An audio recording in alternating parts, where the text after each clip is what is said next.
スを見てたりとか、天気予報を見てると、天気予報ないな。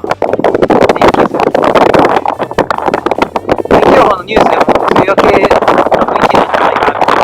まさに村櫛海岸も、梅雨明け直後のような前線が上に上がって南方が出てきた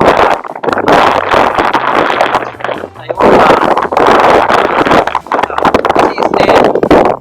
潮回りも今日は午前中良くてね、はい、感じです。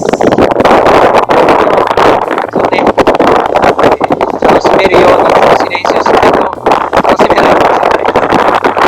めちゃくちゃ乗りやすい、ウィンドサーフィンしやすいコンディションなので、ここで楽しめるようにウィンドサーフィンしましょう。はい。